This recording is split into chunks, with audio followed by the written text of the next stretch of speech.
पहा नवीन एपिसोड्स एकदम add free.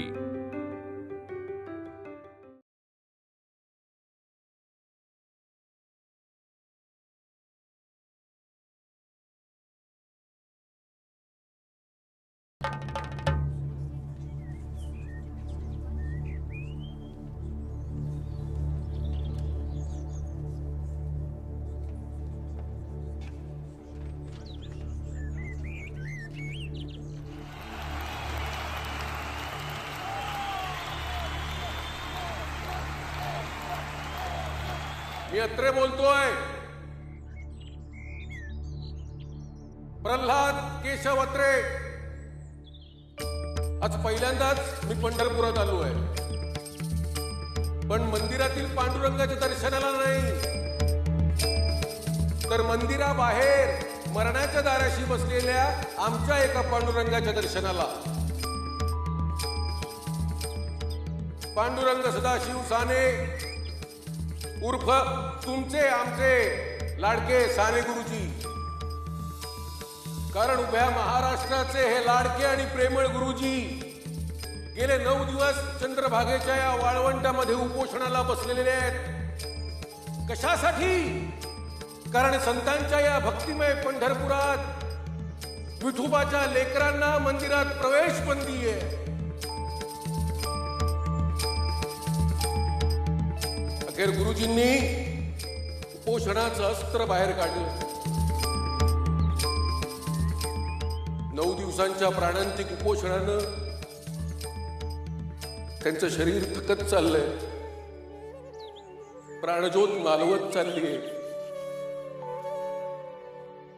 महाराष्ट्राचा एक महात्मा तुमच्या या गावामध्ये मृत्यूच्या मांडीवर येऊन तडफडतोय।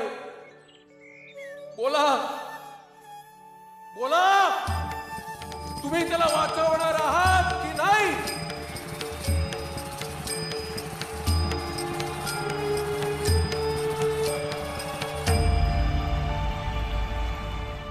आईचं प्रेम काय असतं हे साने गुरुजींनी महाराष्ट्राला शिकवलं। त्यांची श्यामची आई हा अमृताचा झरा आहे। आपलं हृदयातलं सार कारुण्य पणाला लावून हा संत प्राण त्यागायला सिद्ध झालाय।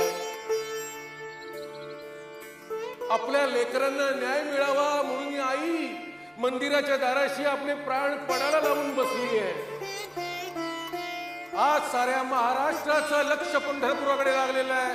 मंदिराची दारं साऱ्यांसाठी खुली व्हावीत यासाठी प्रत्येकाने उठून प्रयत्न करायला हवेत। अरे जनतेच्या झुंडीच्या झुंडी मंदिराची दारं बाहेरून ठोठवायला लागल्यावर ती बंद ठेवण्याची कोणाची काय छाती आहे? उद्या 10 मे आहे। 57 सालच्या क्रांती युद्धाला उद्या 90 वर्ष पूर्ण होतील। या मंगल दिनी जर गुरुजींचा उपोषणाचा मान ठेवून मंदिराची दारं साऱ्यांसाठी उघडली गेली नाही तर उभा महाराष्ट्र पंढरपुरात लोटेल।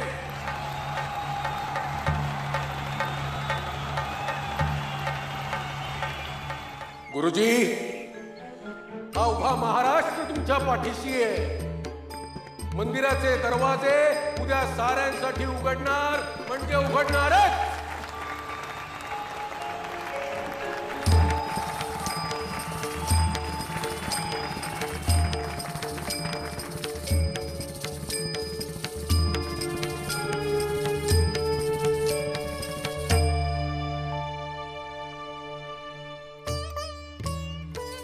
गुरुजी गुरुजी गुरुजी गुरुजी गुरुजी ऐकलात का? गुरुजी ऐकलात का? गुरुजी आनंदाची बातमी। गुरुजी उघडले, दरवाजे उघडले।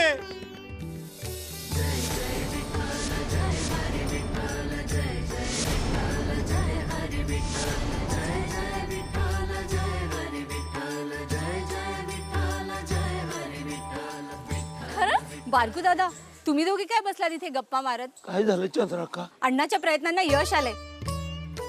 चला चला लवकर चला।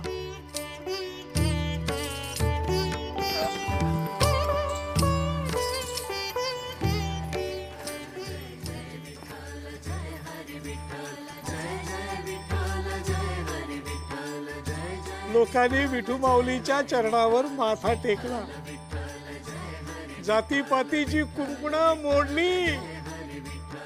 पांडुरंग पांडुरंग.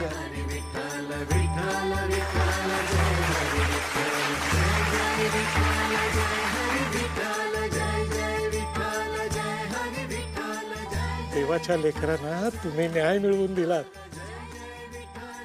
तेव्हा आता उपोषण सोडा गुरुजी. तुमचे आत्मक्लेश सार्थकी लागले. पांडुरंग पांडुरंग. पांडुरंगा, हृदयाच्या गाभ्यातून तुला आर्त हाक मारली आणि तू ओ दिली नाहीस असं होऊच शकत नाही. तू आलास, तू धावून आलास आपल्या लेकरांसाठी. पांडुरंग पांडुरंग.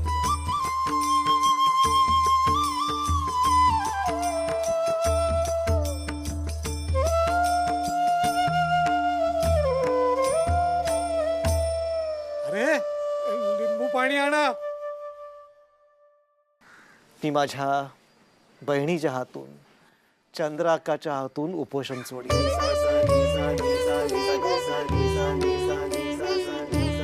चालेल.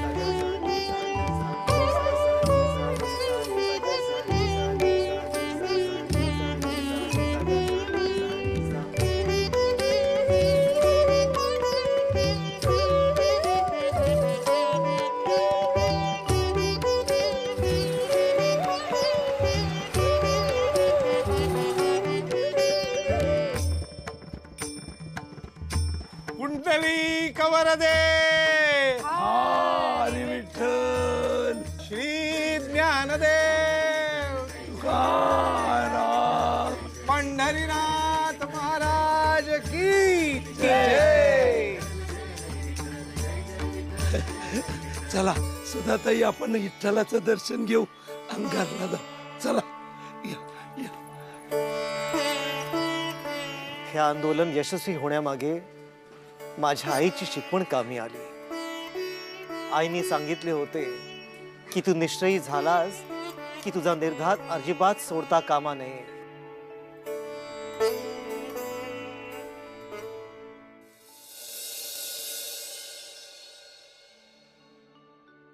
विठ्ठल विठ्ठल विठ्ठल विठ्ठल. विठ्ठलाचं दर्शन झालं. समद्या भक्तांच्या चेहऱ्यावर विठ्ठलाचं दर्शन झाल्यावर झऱ्यावानी आनंद वाहत होता. विठ्ठल विठ्ठल विठ्ठल. बारको आजोबा, अण्णांना यश मिळालं, गरिबांना त्यांचा पांडुरंग भेटला. आता मला बयो आजीची पुढची गोष्ट सांगाल ना? सांगतो. इमामवाड्यातून सगुणा गाईला दिल्यानंतर पुढे काय झालं? या बयोला तर नुसत्या गोमूत्रानं आंघोळ घाला. आई, मी चुकीचं तर नाही ना वागले? बोल ना. नको ना रागव. आई अगं बोल ना, काय चुकलं माझं? बोल ना आई. आत्या, तू तरी सांग ना. अगं मी सगुणा आणि मोरीला एकत्रित आणलं. हसराला तिच्या आईची भेट झाली. आई, माझं काय चुकलं त्यात?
सांजेनंतर बयो घराबाहेर पडते.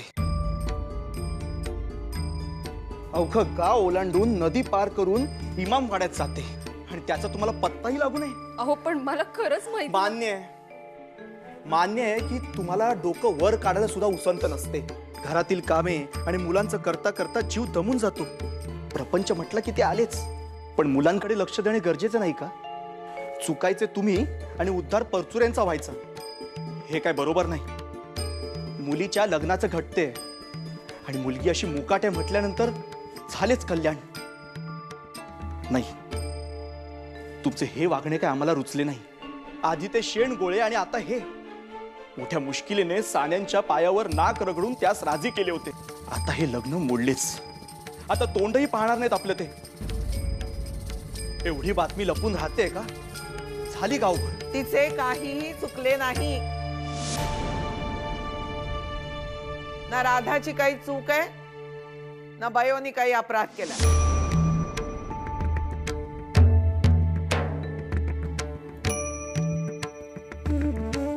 खरे अपराधी आहात तुम्ही, तू आणि बापू.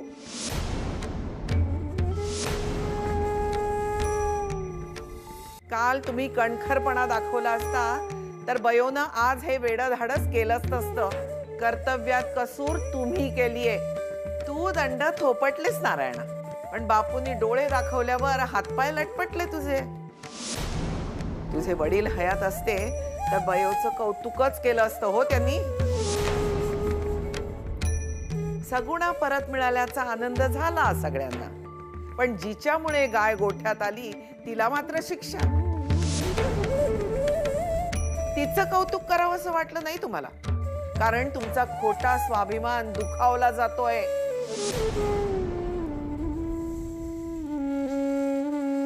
सगळे खरे, पण आई तुला माहित नाहीये बाहेर जगाला तोंड देताना काय होतं ते. आज बयो सुखरूप घरी आली म्हणून ठीक आहे, पण तिला काही कमी जास्त झालं असतं तर नाक कोणाचं कापलं गेलं असतं. अब्रूची एवढी भीती आहे तर कालच थोडा पुरुषार्थ दाखवायचा होता. लोकलज्जेचं हे भय काल कुठे गेलं होतं रे नारायणा?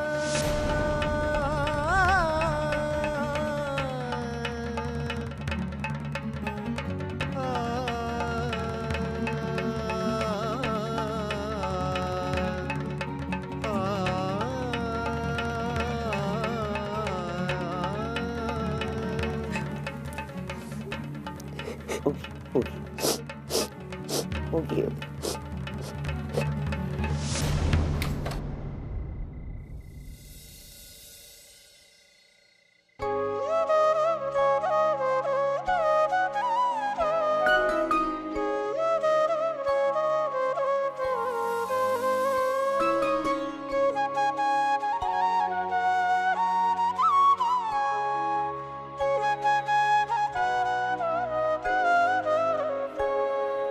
बयो,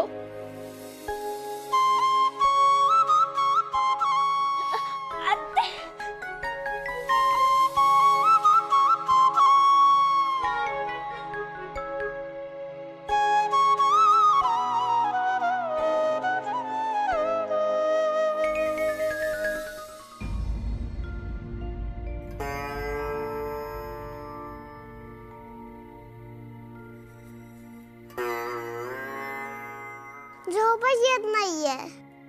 कशी येईल झोप? बयोताई नाही आहे ना. मग बोलव ना तिला. तिला नाही बोलवता येणार. तिला शिक्षा केली आहे ना बापूंनी. अरे पण तिथे सगुणेला परत घेऊन आली ना, मग तिला शिक्षा का? मलाही तोच प्रश्न पडलाय. महादेव, तू कसला विचार करतोयस? मला तर ना या वडील माणसाचं काही कळतच नाही. बयाताईला सगुणाला परत आणली म्हणून शिक्षा केली, तर उमा आतेला हात न धुता जेवायला बसली म्हणून शिक्षा केली. बापू तर कारणच शोधत असतात आपल्याला शिक्षा करायचं. हळूहळू बोल. बापूंनी ऐकलं तर तुला पण वरच्या खोलीत धाडतील. चांगलं आहे की मग मी बयाताई आणि उमा आते छान गप्पा मारू. मला पण शिक्षा हवी, मी पण येते वर. हे वेडाबाई, वरच्या खोलीत गेलं की उपाशी राहावं लागतं. मग मला नको शिक्षा, मला खाऊ हवा. मला तर वाटतंय बयोताईला शिक्षा करायची काही गरज नव्हती. खरं तर सगुणाला शिक्षा करायला हवी होती. तिला काय गरज होती मामाच्या वाड्यात जायची? अरे मामाच्या वाड्यात नाही रे, इमाम वाड्यात. तेच ते, मामाचा वाडा काय आणि इमाम वाडा काय? बयोताईला शिक्षा झालीच ना. मी तर उद्या सकाळी सगुणाला सांगणार आहे, बयोताईने तुला सोडवून आणलेला, मग आता तूच बयोताईला सोडव.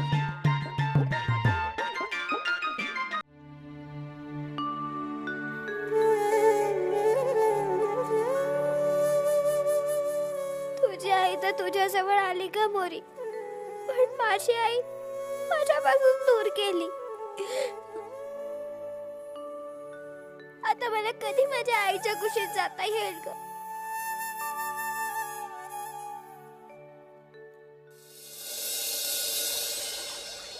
सगळाच गोंधळ त्या बयोच्या उद्योगांमुळे मोठीच पंचायत झाली बघ. आता आज तुमच्या मुलीस पहावयास येतो असा काल शब्द दिला होता की रे काकांनी परसुऱ्यांना. हो, मग आता काकांना जाऊया का असं परत विचारावं तरी पंचायत. पण ही भारी गंमतच झाली हा दादा. गंमत? हा, ही बयो मोठी धीट आणि तुझ्या सदाशिव अगदी भित्री भागूबाई. चल. अरे काल जरा शेतात फेरफटका मारायला चल असं म्हटलं तुझ्या लेकरास, तर म्हणतो नको नको नको, मला भीती वाटते. आणि ही बयो ही नदी पलीकडे थेट त्या इमाम वाड्यात जाऊन पोहोचली रे. हा, पण या नखा एवढा या मुलीचं धाडस अजबच आहे नाही दादा. मग काय काकांना सांगतोस की हीच मुलगी मला सून हवी म्हणून? सांगू का? काय असं सांगणार आहेस तू काकांना? नाही नाही नाही, तेच म्हणत होतो. अशी सून आपल्याला कशी चालेल? मग काय कुसूर कुसूर चाललंय दोघात?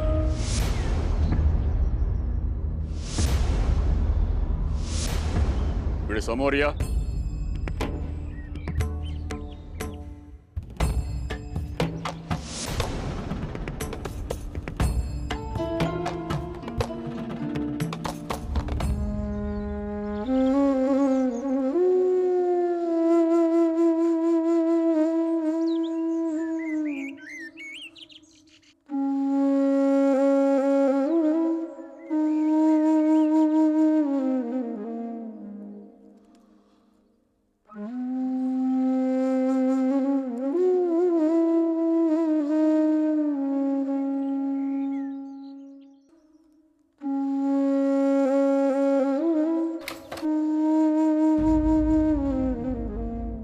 उमाबाई,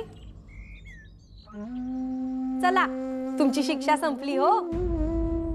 तू कुठे निघालीस? तुझी शिक्षा अजूनही कायम आहे. कसं आहे ना, अगोचरपणा केला की शिक्षाही भोगावीच लागते, नाही का? चल ग उमे.